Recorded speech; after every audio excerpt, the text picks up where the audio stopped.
A to Z Haryana देखने वाले सारे दर्शकों ने सोनू दलाल की राम राम। फिलहाल जी इंद वहाँ मौजूद हाँ भाई। उस साइड आप रपिया चौक देखने लग रहे हो और रपिया चौक ते जो भोला का मंदिर है यानी जैज गेट की तरफ आप कह लो, जैज गेट की साइड। और फिलहाल जो बैनर पर आपने दिखने लग रहा है जीवन दान होम्योपैथिक क्लिनिक, तो आप अंदाज़ा लगा इसको यानी आप किसी डॉक्टर के पास बैठे हैं। किस चीज़ के डॉक्टर हो आपने बाहर जो बोर्ड लग रहा है, बैनर लग रहा है, उस पर भी देख लिया होगा। गुर्दे की पत्थरी का जो रोग है आज का टाइम में बिल्कुल नॉर्मल हो रहा है। दूसरी एक खतरनाक बीमारी है जो महिलाओं में है यानी बच्चेदानी की रसोली। और ऑपरेशन का जड़ा नाम है जे, तो एक ऑपरेशन इतना खतरनाक शब्द है नुका कर नहीं इंसान का कंपी चढ़ जाए ऑपरेशन का नाम सुनकर। तो बिना ऑपरेशन के लिख रखा डॉक्टर साहब ने कि बगैर ऑपरेशन के गुर्दे की पत्थरी, बच्चेदानी की रसोली, इन चीज़ों का सफल इलाज करने का दावा डॉक्टर साहब कर रहे हैं पूरे परिचय के साथ कि इनका ट्रीटमेंट है कितने दिन का, सारी चीज़ें आप तो शेयर कराएंगे। तो भाई साहब सबसे पहले अपना नाम। नमस्कार जी भाई साहब, एक बार अपना पूरा परिचय दे दो। मेरा नाम डॉक्टर नवीन शर्मा है, BHMS bachelor of medicine and मतलब bachelor of homeopathy medicine and surgery. वैसे मैं गांव मिर्चपुर से हूँ, रोहतक PGIMS यूनिवर्सिटी से मैं लगे पास आउट हूँ मैं, और ये मेरा परिचय। बिना ऑपरेशन के मतलब ऑपरेशन ऐसा शब्द है कहाँ कर नहीं, नाम भी ले दिया नहीं, आदमी की रूह कहाँ बजे पहला जाटा चढ़ जाए उसका क्या ऑपरेशन होगा। ऑपरेशन का मतलब बस काटेंगे, चीरेंगे, फाड़ेंगे। बगैर ऑपरेशन के कितना एक्सपीरियंस है, कितने मरीज ठीक हुए हैं जो गुर्दे की पत्थरी और बच्चेदानी की रसोली मोस्टली महिलाओं में यह दिक्कत है। ये होम्योपैथी के लिए कोई बड़ी बात नहीं, मैं आपको बताऊँ। होम्योपैथी का जन्म जब हुआ तो इसी बात पे हुआ था कि ऑपरेशनल, जो आपने एक चीज़ सुनी होगी कि भाई महर्षि सुश्रुत थे, उन्होंने ऑपरेशन का ज्ञान दिया था। उनका कहना है कि ऑपरेशन होता है मैकेनिकल चीज़ों में, भाई आपका एक्सीडेंट हो जाए, कट जाए, फट जाए, टूट फूट, उसमें ऑपरेशन ज़रूरी होता है। एक्सीडेंट है, कोई भी मैकेनिकल इंजरी जिसको बोलते हैं। लेकिन बाकी जो बीमारियां हैं वो जैसे ही बनती हैं वैसे ही उनका ठीक होने का प्रोसीजर भी है। उनका दवाइयों से ही ठीक होने का प्रोसीजर है। मैकेनिकल इंजरी को छोड़ के बाकी किसी चीज़ का ऑपरेशन हो ही नहीं सकता, चाहे वो बच्चेदानी की रसोली है, चाहे वो हर्निया है, अपेंडिक्स से कोई भी हो। अच्छा हाँ, होम्योपैथी में सभी बीमारियों का इलाज है दवाइयों से। बच्चेदानी की रसोली की अगर आप बात करा तो इसका कारण बताए इसको अब क्यों या हुआ।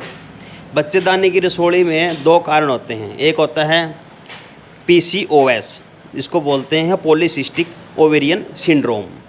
ये हार्मोनल डिस्टर्बेंस के कारण होता है। हार्मोनल डिस्टर्बेंस में काफ़ी चीज़ होती है, मेंटली स्ट्रेस होता है। आजकल जो फ्रूट हैं वो इंजेक्शन लगे फ्रूट आ रहे हैं, हम वो खा रहे हैं। कई नॉन वेजिटेरियन होते हैं, कोई नॉन वेजिटेरियन ना भी होता तो ऐसी सब्जियां फल हो गए ना, उससे हार्मोनल डिस्टर्बेंस होना एक स्वाभाविक बात होगी। एक इस वजह से होता है। दूसरी चीज़ इसी में है PCOD, जिसमें ओवर ग्रोथ हो जाती है। जैसे अपना आटन होगी, जैसे बाहर आटन होती है, मैं आपको देसी भाषा में समझाने का प्रयास कर रहा हूँ, ऐसे ही अंदर ओवर ग्रोथ हो जाती है। जैसे मस्से हो गए बाहर, ऐसे ही ओवर ग्रोथ होती है। उस ओवर ग्रोथ में वो यूट्रस पे हो तो उसको बोलते हैं फाइब्रोड। और ज़्यादातर ये हो जाती है फिजिकली वर्क ना करने की वजह से।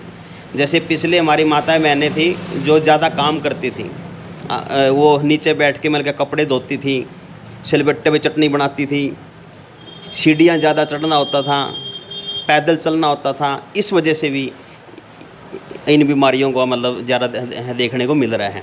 होम्योपैथी में क्या है कि नेचुरल तरीके से ये ठीक की जा रही हैं। तो क्या ट्रीटमेंट है आपकी इसको ठीक करने। इसको अलग अलग दवाइयाँ होती हैं मरीज़ के हिसाब से, कोई फिक्स दवाई नहीं है। वैसे जो कुछ कंपनी की दवाई मैं आपको दिखाना चाहता हूँ, ये हेटेरोटोन जर्मनी कंपनी की दवाई है, स्वाबे कंपनी जर्मनी की। इसके अंदर आप देख सकते हैं ये एक बहुत ही मतलब वंडरफुल टॉनिक है यूट्रस को ठीक करने की। इसके साथ साथ में जो पेशेंट की हैबिट होती है, कोई मीठे खाने वाला है, कोई नमकीन खाने वाला, सबकी दवाइयाँ अलग अलग हैं और आदत के अनुसार भी देते हैं। भाई किसी का स्वभाव चिड़चिड़ा है, किसी का स्वभाव कैसा है, उसके हिसाब से भी है। तो मतलब पहले चेकअप कराना पड़ता है भाई कितनी। पहले अल्ट्रासाउंड करवाना पड़ेगा। अल्ट्रासाउंड में पता चलेगा उसका क्या साइज़ है, कितने टाइम से है। फिर उसके बाद हम बताएंगे कि आपको इतने टाइम में ठीक हो जाएगा। नया रोग हो तो बिल्कुल 1 से सवा महीने में ठीक हो जाते हैं। वैसे आपको दवाई लेते ही आराम आ जाएगा। पहले दिन से ही जब से आप दवाई लोगे आपको कोई दर्द नहीं होगा पेट में। अच्छा, ये बिल्कुल है। मतलब 1 के 2 दिन में आराम शुरू हो जाए। हाँ, मैं आपको एक चीज़ और बताना चाहूँ, होम्योपैथी का वैसे एक झूठ फैला जा रहा है कि होम्योपैथी लेट आराम करती है। वो होम्योपैथी नहीं करती। होम्योपैथी तो बहुत जल्दी काम करती है। अगर कोई नए जो स्टेज होती है, फर्स्ट स्टेज में अगर कोई आए तो बहुत ही जल्दी काम करती हैं। अगर कोई बाद में भी आए, हमारे पास ऐसे भी केस आते हैं जो 10 साल से हैं, 12 साल से हैं, तो उनको भी हम ट्रीटमेंट देते हैं। ज़्यादा से ज़्यादा 6 महीने उनका ट्रीटमेंट चलता है, बस ठीक हो जाते हैं वो। अगर ये रोकी भी जा सकें किसी वजह से, जो बच्चेदानी की रसोली चलो होगी, उसके बाद वो ठीक भी होगी, तो मतलब दोबारा नहीं होवे उस खतर की करना पड़ा परहेज जिसना पड़ा।